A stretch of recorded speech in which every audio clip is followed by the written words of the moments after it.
What's good with you guys? Welcome back to another video. In today's video, we're going to be trying to figure out if it's worth using your badge points on Ankle Breaker Hall of Fame, Space Creator, or even tight handles. You guys might remember what happened last year with the tight handles badge. Last year, park handles, and since there's no park handles in the game, there should be no problems with using this badge on the highest level. So as we're gonna do tests with this on gold, on the Hall of Fame, we might test it out on silver, but we're gonna end up testing most of the badges on gold fame. And if you guys want to end up trying to see which one you should use and what badge points level you should use these on, make sure you stick to the end of the video. But before we get into it, make sure you guys drop a like, subscribe, and put post notifications on the channel so you don't miss more videos and badge tests like this. So hopefully by the time I'm dropping this video, NBA 2K Labs might give you some actual numbers to let you know if I'm fully correct about what I'm actually going to choose or what I would use at these levels. So as the badges going to be, they're going to be Ankle Breaker, Space Creator, and Tight Handles. These are the three badges in the game that helps you break ankles, helps you stun your defender, or even create great space for you can get open. So as you most of the time, you're going to honestly think Ankle Breaker, okay, I'm gonna use Ankle Breaker. As last year, Ankle Breaker was the one to use in Space Creator. But the first badge we're gonna test is Tight Handles. The Tight Handles badge is to stun the defender for a quick second so you can get a nice little chance to get open. But also, this does help people with low ball control dribble the ball way better. So if you did not know that, if you're someone with having maybe a 75 or even an 80 ball control, you can use this badge to help you dribble a little better. But as you pay attention, as you see, I stunned the defender in this clip in the my court, but the badge didn't pop up. So I'm gonna take it to the blacktop to actually show you this badge works. As you'll see, on the defender, he'll get a little pause animation in his defense. He'll get stopped for a quick little second, and it'll leave you enough time to get open. But I'm gonna spam this actually to show y'all boys that this actually works. So look, as I'm doing certain moves, it will make the defender freeze and stay there in position for a quick little second, and I will have enough time to get open. There's a total of 12 dribble moves that can stun a defender with tight handles. 12. So if you guys want me to teach you those 12 dribble moves, how to stun defenders with tight handles badge, I can do that. But right now, I'm using the badge on Hall of Fame. As of me using this badge on Hall of Fame, and all of the times I've been using this for the last maybe for the last 20 games of playing the CPU, I've been usually getting stuns every possession. Even if I took the 40 seconds off the clock and I just stunned them for the first 15 seconds, I can at least get 3 stun animations in 15 seconds of me just knowing how to get open off of. If you're someone that plays stage, you play rec, or you play 5v5 pro-am, this badge right here is one of the most effective badges I can say I use, especially when it comes to stunning people on this game so far. This is on Hall of Fame. So when I show you this actual badge on gold, you might understand why it's a nice little difference between gold and Hall of Fame, but it's a slight difference. It's not a big difference, but it's a slight difference when it comes to using gold tight handles and Hall of Fame tight handles. Most of you guys be like, oh, if you got enough badge points, I'm gonna put it on Hall of Fame. And I refer you to do that. I actually prefer you to actually put it on Hall of Fame if that's how many badge points you got left, or you can give up badge points to put it on gold, but you don't have to sacrifice whatever badges that you want on your playmaking. But with the average play shot having 24 playmaking badges, you would think I would have enough badge points to be able to at least get one of these badges. You don't have to sacrifice one of them badges if you don't want to, but I know a key badge most people want, maybe lower or toned down, maybe, but they bullet passer. All you need is really bullet passer on gold, but if you want to knock it down to silver or use unpluckable on silver, that would have to be the main 2 things you might have to do just to be able to get these badges on a certain level. So keep that in mind. But for all my next gen players, y'all already know when it comes to next gen, you can use these badges on gold and they'll end up working very well. But when it comes to actually getting on Hall of Fame with this badge in particular, you're gonna have too much fun. As me playing next gen lately, when using this tight handles badge, I get a lot of animations with using this. You guys see in current gen how many animations I get so far, but on next gen, I get way more animations playing that game. But if you're someone that's gonna end up playing in park tournaments, stage tournaments, or even pro-am tournaments, this badge I can see in the future that it's going to get banned. This is going to be a badge like Ankle Breaker from 2K21 and Showtime from 2K21 that gets banned from being used in tournaments, or it has to be lowered to a certain rating to be able to be used. But so far, it's looking like the tight handles badge is literally #1 spot right now when it comes to actually effective of getting open or even stunning defenders or breaking defenders to get open consistently.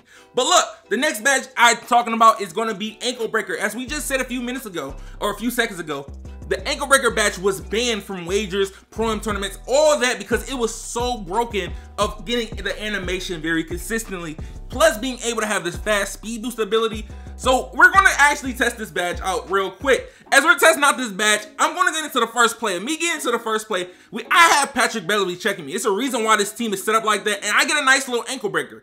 But as of me actually playing this whole game out, I played the whole game, I was rarely getting ankle breakers. Even doing off hesitations, the moving step back, the moves of hesitation, most of the time I got ankle breakers is off literally doing quick stops, the 2K21 quick stop on current gen. That was most of the time I was getting quick stops and it was breaking their ankles. That was most of the time. But anything else, me doing hesitations and stuff like that, or even stopping doing the behind the back, I was rarely getting ankle breakers. But I thought of one thing that came in handy. If you do use ankle breaker, I would want you to try it if you have playmaking takeover.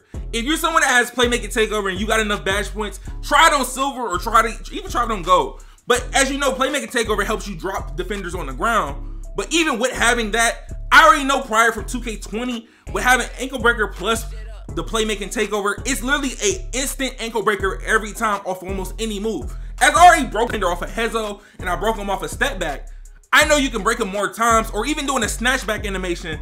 It's even harder this year. This year, it's going to be a little harder unless you have playmaking takeover to even get an ankle breaker animation. As he's in lock takeover, I wanted to see if I would get even a slight animation, even without having play tape. So as I was seeing it, I wasn't getting no ankle breakers. I wasn't. So as of being appearance of what I just seen on Hall of Fame and on Gold, it seems like it's not appearing to get consistent ankle breakers this year compared to last year in 2K21 current gen. But look, as the next badge being Space Creator, if you guys remember Space Creator in 2K20 Space Creator was ridiculous. It was very overpowered. It was literally one of the best badges in the game after, it was Space Creator, I would take Space Creator over ankle breaker. It's just based on your playstyle. The only way I was activating the Space Creator is doing moving hesitations, moving step backs, hop steps cancellations, or even doing hop jumpers on this type of actual badge. When I'm doing these animations, doing the moving hesitations and doing the snatches and stuff like that, it's only going to work mostly on a consistent basis if they're somewhat close to you. If you do the regular step back escape, you can break ankles with that as well. So if you're someone that's going to try this out, as I've been doing a little test with this, I'm gonna tell you this now. Out of the 5 games I played 2 on Hall of Fame, I played 2 on Gold, and I played 1 on Silver. I'm literally seeing me get more ankle breakers off of using Gold and Silver. Literally, I'm getting more ankle breakers using Gold and Silver, but right now as using Hall of Fame, I'm getting some, but I'm not getting as much what I was getting on Gold and Silver. But most of the time, I'm doing the step back animation, the step back escape, like the line step back, all those. I will not really get the animation unless the defender was very close to me or he was parallel. My player was sideways while I'm doing the animation. That was the only way I was getting the animation off, of getting an ankle breaker or even getting a nice little stun animation to get open. But as you seeing me getting that little stun animation on Patrick Beverly, it gave me enough space to shoot the ball if I really wanted to. But just in this test, I just kept spamming it over and over just to see how many times I can get it into play and what animations would actually activate it, or what animation dribble moves would activate it every time to get it consistently. But before I give out my final thought on these badges, I want you to keep this in mind. If you're someone that's playing next gen, just remember your ball handle or your ball control, whatever you want to call it, it does dictate if you can get certain of these badges on certain levels. So make sure when you make the build or whatever you get it on, you can possibly, if you only get it on silver, you just test it out on silver if you're on next gen. But if you're someone on current gen, it's basically based on position wise. Certain positions can't get ankle breaker on Hall of Fame, or so, I mean, not even get ankle breaker in general. So I can't really be making centers or power forwards that get ankle breaker, or based on what pie chart I use, most of the time it's not going to let me get it. But as you see, I'm going to start with the ankle breaker. Ankle breaker right here. I'm going to only use this at the highest is silver. This is mostly a badge I would use if I have playmaking takeover. If you got playmaking takeover, use this badge on silver. That's the most, silver or gold. That's the highest I would say. There's really, to be honest, you're not getting really nothing out of it since you have playmaking takeover with this, unless you want consistent ankle breakers without having to use the maximum badge points.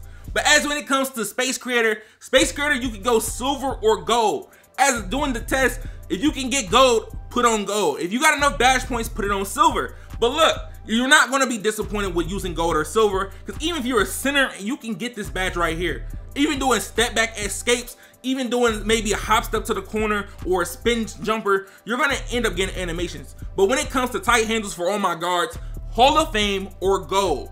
Silver works well, but it's not its best of getting the boost that you get in ankle breakers or stun animations with Hall of Fame and gold. So as you want to get a rating of both, I'm gonna give it a 10 out of 10 or a 9 out of 10 for tight handles. Space Creator, it gets around a 7 out of 10, and then ankle breaker is like a 4 for me. As of me actually testing out these badges, it's literally in order. Tight handles is number 1, Space Creator is number 2, and ankle breaker is in dead last. That's one of them badges that you just don't have to use. I would prefer you using tight handles. Even Space Creator, if you know your play style. If you're someone that likes to play like Ticino, or you're someone that likes to do spin jumpers, hop jumpers, or do a hop step cancel, use that badge and test it out. But if this video helps you decide what badge you're gonna use and what level of the badge you're gonna use this on, make sure you guys drop a like, also subscribe, put on those notifications if you haven't yet. But also, if you got any questions in the comment section, and let me know. And it been your man ChaMoma, and I'm out, y'all.